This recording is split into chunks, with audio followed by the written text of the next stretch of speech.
انسان کی موت کے بعد اس کے ساتھ کیا ہوتا ہے؟ اس کی روح آخر کہاں چلی جاتی ہے؟ یہ ایک ایسا سوال ہے جس کا جواب آج تک کسی مردے نے دنیا میں آ کر کسی انسان کو نہیں دیا، مگر انسان ہمیشہ اس کا جواب جاننے کے لیے بے قرار رہتا ہے، جس کا جواب اسلامی روایات کے اندر کچھ اس طرح سے موجود ہے کہ مرنے کے بعد انسان کی روح اس دنیا کو اور اپنے مادی جسم کو ہمیشہ کے لیے چھوڑ کر ایک ایسے مقام کی طرف سفر کرتی ہے جسے عالم برزخ کہتے ہیں۔ لفظ برزخ کا مطلب ہے پردہ، یعنی دنیا اور آخرت دونوں سے پردے کی یا ان سے الگ اور چھپی ہوئی ایک الگ نئی دنیا۔ اس برزخ کے مقام پر دو مقام ہیں، ایک کو کہتے ہیں علین، جہاں پر نیک اور پاک روحوں کو رکھا جاتا ہے اور ایک رجسٹر کے اندر ان کا ریکارڈ ہوتا ہے، اور دوسری جگہ کا نام ہے سجین، جہاں پر بدکار اور کافر روحیں رکھی جاتی ہیں اور ایک رجسٹر کے اندر ان کا بھی ریکارڈ ہوتا ہے۔ قیامت تک یہ سب روحیں یہاں پر رہیں گی اور پھر قیامت کے دن حساب و کتاب کے بعد ہمیشہ کے لیے اپنے مقام یعنی جنت اور جہنم کے اندر اپنے اعمال کے حساب سے داخل ہوں گی۔ یہ عالم برزخ کی زندگی کیسی ہے، یہاں پر لوگ کیسے رہتے ہیں، کیا کھاتے پیتے ہیں، کیا دنیا کے معاملات کے بارے میں بھی کچھ جان پاتے ہیں، یا دنیا میں موجود اپنے رشتہ داروں کو بھی یہ کیا کبھی یاد کرتے ہیں؟ یہ بہت ہی اہم سوال ہیں جو کہ اس روحانی دنیا کے متعلق سن کر ہر انسان کے ذہن میں پیدا ہوتے ہیں، مگر آج کی اس ویڈیو میں ہم انہی اہم ترین سوالوں کا جواب اسلامی روایت کی روشنی میں جاننے کی کوشش کریں گے کہ کیا مردے مرنے کے بعد بھی اپنے دنیا میں موجود رشتہ داروں کو یاد کرتے ہیں یا ان کے لیے دعا کر سکتے ہیں؟ کیا ایک دوسرے کی رشتہ دار روحیں عالم برزخ کے اندر ایک دوسرے سے ملتی ہیں؟ اگر ملتی ہیں تو کیا باتیں کرتی ہیں؟ کیا یہ روحیں خواب میں آ کر اپنے رشتہ داروں کو اپنا حال بیان کر سکتی ہیں؟ یا یہ مر چکے لوگ دنیا میں کبھی اپنی روح کے ساتھ واپس آ سکتے ہیں؟ کیا آپ کبھی اپنے پیاروں کو جو کہ اس دنیا کو چھوڑ کر جا چکے ہیں کیا کبھی ان سے مل پائیں گے؟ آئیے جانتے ہیں۔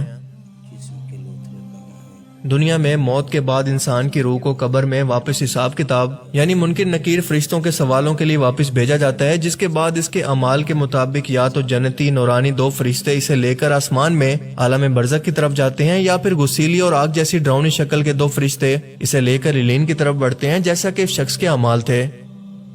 برزخ میں کیونکہ سجین بری اور بدکار روحوں کا ٹھکانہ ہے، اسی لیے وہاں پر پہنچتے ساتھ ہی قیامت کے حساب کتاب سے پہلے ان بدکار روحوں پر عذاب شروع ہو جاتا ہے۔ انہیں آگ کے بستر پر لٹایا جاتا ہے، قید کیا جاتا ہے، اور جلانے کے علاوہ بہت سارے دردناک عذاب یہاں پر شروع ہو جاتے ہیں۔ اس کے ساتھ ساتھ اس جہنمی روح کو ایک کھڑکی سے اپنا جہنمی مقام جہاں پر اس نے ہمیشہ رہنا ہے وہ بھی دکھایا جاتا ہے کہ تم یہاں پر ہمیشہ رہنے والی ہو، جبکہ علین میں موجود نیک روحوں پر کوئی پابندی نہیں ہوتی، وہ بالکل ایک باغ کی طرح خوبصورت جنت جیسی جگہ پر ایک دوسرے کے ساتھ موجود ہوتی ہیں، ایک دوسرے سے ملتی ہیں۔ اگر ان کا کوئی رشتہ دار دنیا کے اندر مر کر علین کے اندر نہیں پہنچتا تو یہ ایک دوسرے کو پہچان کر آپس میں خوش ہو کر ملتی ہیں، مگر شرط یہ ہے کہ ایک دوسرے کی رشتہ دار روحیں مر کر علین میں ہی پہنچی ہوں، نہ کہ سجین میں۔ یہ نیک روحیں ایک دوسرے کو پہچان کر آپس میں خوش ہو کر ملتی ہیں، باتیں کرتی ہیں اور دنیا کے واقعات کو یاد کرتی ہیں جو وقت انہوں نے دنیا میں گزارا، اور ابھی آنے والی روح سے اپنے رشتہ داروں کی خبر بھی لیتی ہیں کہ میرا فلاں رشتہ دار، میرا بیٹا، میری ماں، میرا باپ، میری بہن، میری بیٹی یا دنیا کے اندر موجود میرا کوئی بھی رشتہ دار کس حال میں ہے، کیا وہ زندہ ہے؟ اگر یہ ابھی آنے والی روح یہ کہے کہ تمہارا باپ، بیٹا، بہن یا بیٹی تو کئی سالوں سے مر چکی ہے، مگر یہ لوگ یہاں پر علین کے اندر نہیں پہنچے، تو یہ نیک روح سمجھ جاتی ہے کہ یقیناً ان کو سجین کے اندر بھیجا گیا ہوگا۔ یعنی اگر آپ کے ماں باپ یا کوئی بھی اور قریبی رشتہ دار فوت ہو چکا ہے تو آپ کے دنیا کے اعمال آپ کے اس رشتہ دار کو بتائے جاتے ہیں، مگر اس وقت تک کہ جب تک اس بتانے والے شخص کو خود دنیا میں موت آ گئی، یعنی اپنی موت سے پہلے جو کچھ بھی اس نئی آنے والی روح نے دنیا کے اندر آپ کے رشتہ داروں کے بارے میں دیکھا ہے وہ یہاں پر آ کر دنیا کے حالات بیان کرتی ہے۔ اس سے ایک بات اور بھی واضح ہو جاتی ہے کہ نہ تو روحوں کو غیب کا علم ہوتا ہے اور نہ ہی دنیا داری کے معاملات کا کہ وہاں کیا چل رہا ہے، الا ماشاءاللہ، کیونکہ مرنے کے بعد ہمیشہ کے لیے ان کا تعلق اب دنیا سے ختم ہو چکا ہے، جو کہ اللہ تعالیٰ کا قانون ہے۔ موت کے بعد کا یہ تمام سفر اور اپنے رشتہ داروں سے ملنے کا یہ تمام احوال سنن نسائی حدیث شریف 1834 کے اندر بیان ہے۔ اب اکثر ہم دیکھتے ہیں کہ کئی بار ہمارے مردہ رشتہ دار ہمارے خوابوں میں آ کر اپنے حال یا کسی اور چیز کی خبر دیتے ہیں جو کہ کئی اسلامی واقعات سے بھی ثابت ہے۔ خود آپ صلی اللہ علیہ وآلہ وسلم نے بھی اپنی وفات کے بعد حضرت حسین علیہ السلام کے قتل کی خبر دی، جو کہ مسند احمد کے اندر کچھ اس طرح سے بیان ہے کہ عبداللہ بن عباس کہتے ہیں کہ میں نے ایک دن دوپہر کو نبی پاک صلی اللہ علیہ وآلہ وسلم کو خواب میں دیکھا، آپ کے بال بکھرے ہوئے اور گرد آلود تھے اور آپ کے ہاتھ کے اندر ایک خون کی بوتل تھی۔ میں نے پوچھا میرے ماں باپ آپ صلی اللہ علیہ وآلہ وسلم پر قربان، یہ کیا ہے؟ آپ نے فرمایا یہ حسین اور اس کے ساتھیوں کا خون ہے، میں اسے صبح سے اکٹھا کر رہا ہوں۔ اس کے علاوہ کئی واقعات کے اندر کسی کے مردہ رشتہ دار خواب میں آ کر کوئی خبر دیتے ہیں جو کہ واقعی بعد میں سچ ثابت ہوتی ہے۔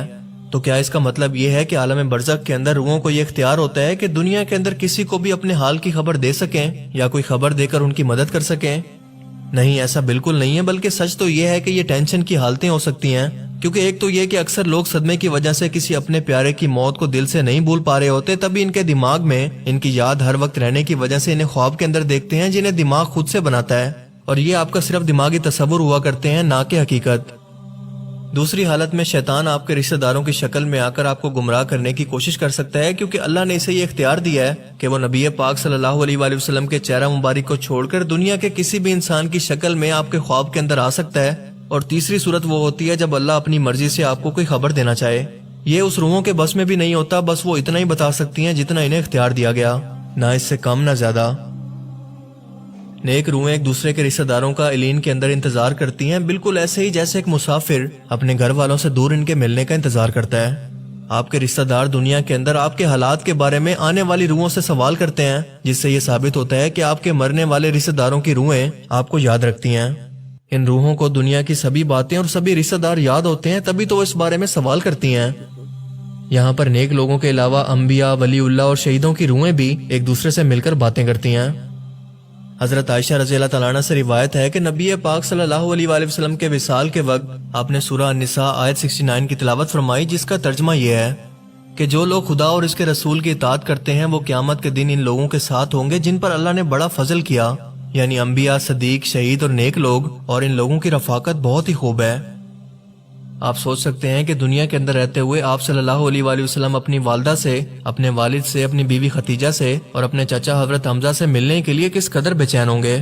آپ کے جان نثار صحابہ بھی موت کے بعد آپ صلی اللہ علیہ وآلہ وسلم سے ملنے کے لیے کتنا بے چین ہوں گے۔ آپ صلی اللہ علیہ وآلہ وسلم نے اپنی وفات سے پہلے اپنی بیٹی حضرت فاطمہ کو بتایا تھا کہ میری وفات کے بعد سب سے پہلے تم مجھ سے ملاقات کرو گی، اور ایسا ہی ہوا، اور پورے 4 یا 6 مہینے کے بعد آپ صلی اللہ علیہ وآلہ وسلم کے گھر والوں میں سب سے پہلے حضرت فاطمہ رضی اللہ تعالیٰ عنہ کا انتقال ہوا۔